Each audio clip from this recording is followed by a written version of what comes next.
Have you ever felt it? That paralyzing moment when you stand at the edge of a new dream, holding the potential for greatness, but you just can't bring yourself to start. We all talk about the endless power of our potential, but what if that greatest potential is trapped, locked away by your greatest fear?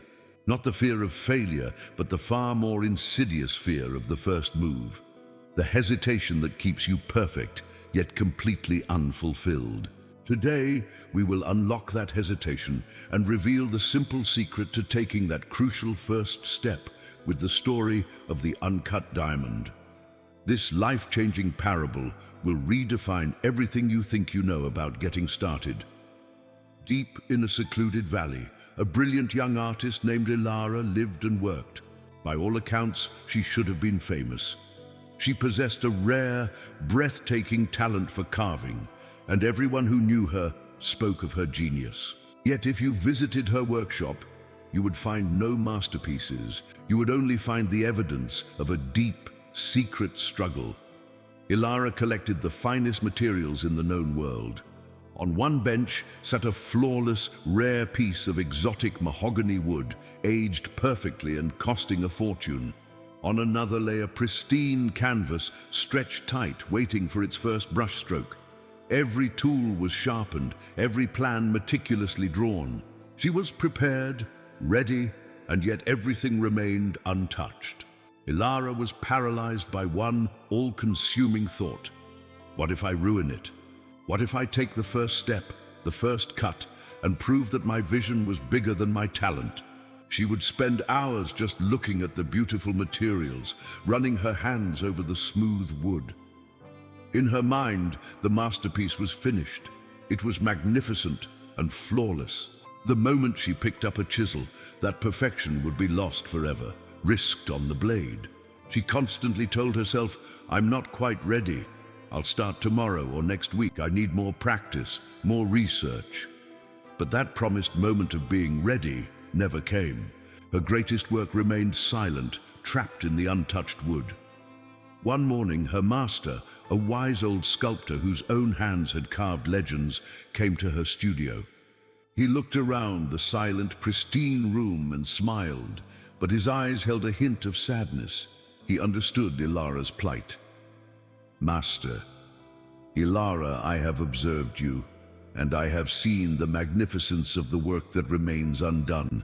I know your struggle, but now I have one final task for you, a challenge of great importance that requires all your skill and focus." He placed a tiny, heavy velvet pouch into her hand. Inside, nestled on the fabric, was a perfect, multifaceted, uncut diamond, raw, pristine, and incredibly valuable. "Master, take this stone, carry it down the mountain path to the jeweler in the city, and then return it to me exactly as it is, without a single scratch. But you must also bring me back the diamond's shadow." Ilara's eyes widened with the weight of the responsibility. The diamond was priceless. How could she risk its perfection on a long, treacherous journey? And what did he mean by its shadow? Confused but unable to refuse her master's cryptic request, she accepted the challenge. She secured the diamond tightly to her chest, feeling its solid, perfect weight, and began the difficult journey down the winding mountain path.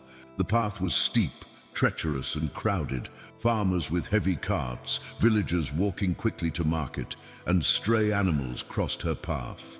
Ilara walked with an intense, neurotic focus, not on reaching her destination, but on the diamond's safety. Her mind was entirely consumed with the single task of not losing the diamond's perfect, uncut state. She avoided every person, sidestepped every rock, and tiptoed around every puddle, fearing the slightest imperfection. She saw the bright colors of the flowers and the magnificent sweep of the forest canopy, but she didn't look up.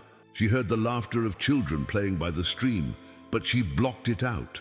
Her entire awareness was devoted to the small, unmoving stone held against her heart. Every potential scratch, every risk was averted. She was so consumed with protecting the diamond's flawless original state that the world around her faded away. Finally, exhausted and mentally drained, she arrived in the city, delivered the untouched stone to the jeweler, and rushed back up the mountain trail. She hadn't enjoyed a single step of the journey, but she had succeeded in her primary mission. She presented the stone to her master, triumphant. Ilara. Master, here is the diamond, untouched. Not a single flaw, just as you requested. But I failed to bring you its shadow. The master nodded, his eyes serene. Master. Tell me, did you see the people you passed today? Did you stop to enjoy the beautiful forest on this rare sunny afternoon? Ilara shook her head, ashamed. Ilara, no, master. My mind was only on protecting the diamond's perfect, uncut state. I couldn't see anything else. I was afraid to risk it. The master smiled, a deep, knowing smile that reached his eyes. Master. Ilara, that is the very truth of the fear of trying. The diamond's true light, its magnificent shadow, can only be created after it is cut and polished. By obsessing over its uncut perfection, you miss the beauty of the journey and prevented its shine. The stone's value is not in its raw, flawless state. It is in the brilliance revealed by the risk of the first cut. You kept your diamond safe, yes, but you kept it silent too. He picked up a simple carving tool and demonstrated on a small, ordinary piece of clay, making the first deliberate, irreversible cut. Master, your potential, my child, is like that diamond.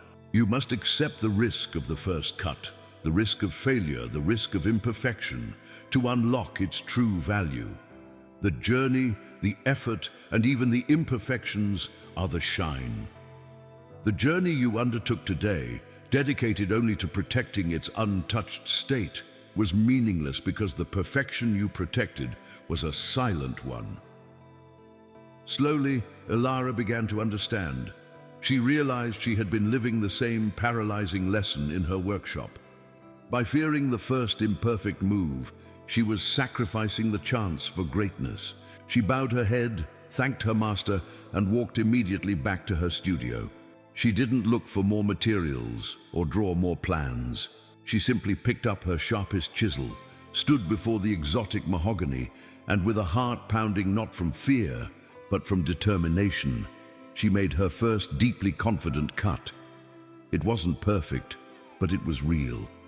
Her future began in that moment. If you are stuck in the fear of trying, remember this parable. Your potential remains an unfulfilled promise until you stop guarding its perfect, uncut state. The first move is not a risk to lose something. It's the only chance you have to gain everything. Stop waiting for perfection. Take the first cut. When your actions change, your future will change with them. Like this video, if you feel inspired, comment below on the first cut you are going to take this week to get your project moving, and subscribe to our channel for more stories that change your perspective and help you practice English. Thank you for watching, and we'll see you in the next story.